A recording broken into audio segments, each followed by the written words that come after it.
Hello, friends. Welcome to another edition of Big Al's Rockin' Podcast. If you haven't done so already, please be sure to subscribe, like, share, and watch the show. Anyway, I have Diego, and I'm going to pronounce this incorrectly, Sagredo, who is the guitar player from the Chilean rock band Consequence of Energy, and he's here to promote their debut single, Freedom, and their forthcoming album, We Are One. How are you doing today, Diego? Hey, Alan, great. Right now in Ecuador. You are in Ecuador. Yes, How badly did I mispronounce your last name? it's kind of good. It's Diego Sagredo. I, Sagredo, I- huh? I'm a Right? Midwestern hillbilly from the USA, so I can't get any of those words right. I'm in the other side, in the other pole, but right now I'm in the middle of the world. So yeah, tomorrow I'm going to Colombia. We have a reserve there with the band. So like we are taking care of a big portion of the Amazon jungle. So yeah, I'm visiting there. Very good. Mhm.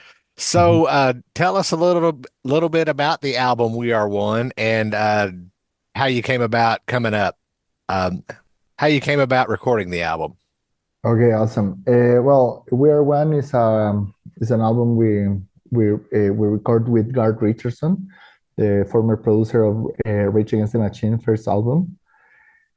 It was a beautiful process. It's a conceptual album of 12 songs. So it's like it talks about the duality of life and all like the aspects that we are healing in this trip. So basically, we integrate like hard rock and like some sounds of the 90s and 2000s, but also we are mixing it with ancestral sounds of flutes and percussion, chants, and stuff like that that are from all America, you know. Even though we are from the South, like really South in, like we don't have like much in common with all America, I think it's important to connect with the ancestrality and knowledge. Talk a little bit about when the band formed and how long you've been together. Okay, awesome. Okay, we are all experienced musicians. We have been around for 20 years in the Chilean scene. I toured the States in the year 2015 with my other band. I did like 63 concerts with OTEP. And right now, after like we had like medium successful projects here, like and the guitar player Rodrigo, he's a friend of mine for many years. We always share gigs together, festivals and stuff like that. And I was working some songs with Michael, or singer. He's from the States. He's half Italian, half American. And we were working some songs like 2 years ago. So I sent the demos to Rodrigo, the guitar player. He loved it. Like he did some production of it. So I showed it to the bass player that have another band that is kind of big in Chile called Sangre Aborigen. And then the percussionist Amaru, like the drummer. And then we record some demos. We have a really cool studio in Chile in a beach called Pichilemu. It's a really special place because it's a surfer beach. So we have like really big waves, but it's a little cold. We have like cold weather.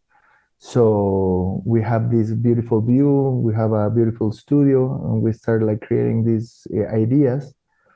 So a couple like 12 years ago, I recorded an album with Gard and with some help of Bob Enstring in that time in Canada, in Vancouver. I used to live in Vancouver.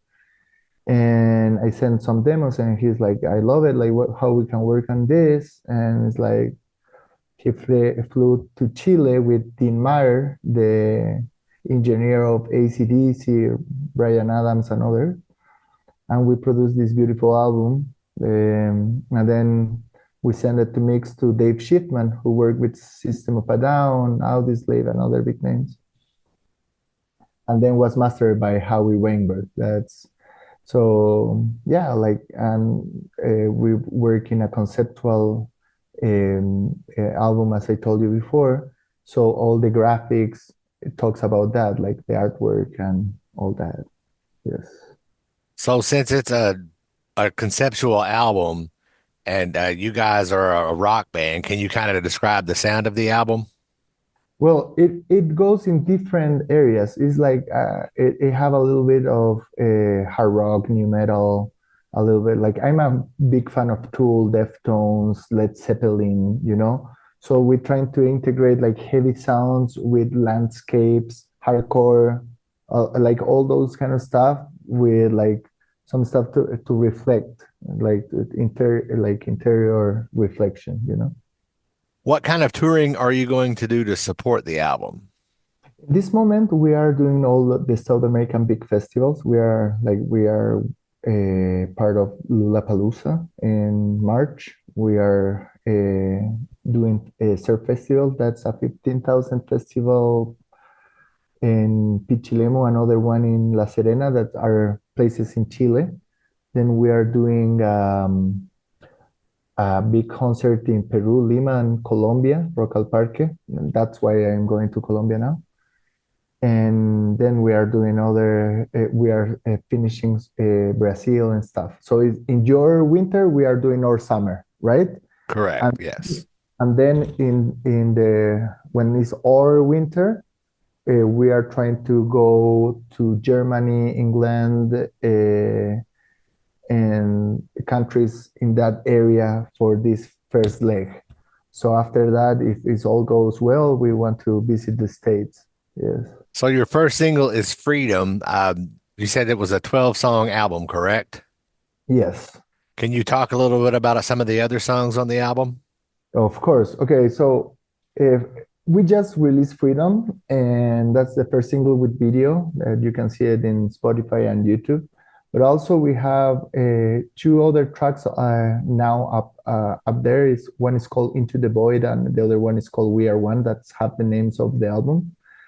Um, Almost all the songs have like different vibes. We have like some like Freedom is like, for example, in my taste is a little bit more pop, but we have other more heavier, other more deep, other with more ancestral sounds, but all of them blend really well. Like we try to do um, this trip. Like for example, there is a song that we're gonna release soon. It's called "Searching for Light," that talks about like all like these dark moments of our life when we are like we feel stuck in our relationships, works, and stuff like that, and how like we can go out from those state of mind, you know. So yeah, we're working on it. You talked a little bit about touring. Let's have a little fantasy time here. If you had the opportunity to tour with any of your favorite bands, which ones would those be? Oh, Deftones, Led Zeppelin. If anybody could tour with Led Zeppelin, that would be Yeah, something. awesome. Yes, and there is a band that I like a lot, like Porcupine Tree or Catatonia, like those kind of bands. I would love to tour with. When did the Yes. album come out? Okay, so we are preparing, like as I told you, like we are releasing single by single Hmm. till December, and we're gonna release the album in January 2026, and we are releasing a vinyl. The artwork of the vinyl is really special because it have like when it spins, it's so tropic, so it's animated, like the artwork of the. Yes. And when you see the cover, if you put a filter, like a blue filter or a red filter, you're gonna see different things in the cover. So it have like the different dimensions and the different realities and the opposites, and it's a really cool artwork. You will see, you're gonna love it. That is pretty fascinating. I have several friends who love vinyl, so I'll make sure that they know about this, and we'll see what we can get sold for you here in the United States. Yeah, yeah. We're gonna have like distribution in the States for sure. Excellent. Mhm. Tell my listeners where they can find you online. Well, you can go in Instagram. We have like Consequence of Energy, like at Consequence of Energy in Instagram. We are in Spotify, YouTube, and TikTok. So if you write it down, like if you want to write us or whatever, like we are there. Mhm. Right on. Well, I appreciate your time and I look forward to hearing the rest of this album. Thank you very much, Alan. All See right, you you soon. have a great day. You too. Take care. Bye bye. Peace. Thanks for listening to Big Al's Rockin' Podcast. If you haven't done so already, please be sure to subscribe on your preferred podcast outlet. Visit BigAlRocks.com to find past episodes, on-demand links to my radio show, links to my social media, and other Big Al shenanigans. Most importantly, please like and share this episode. Peace out.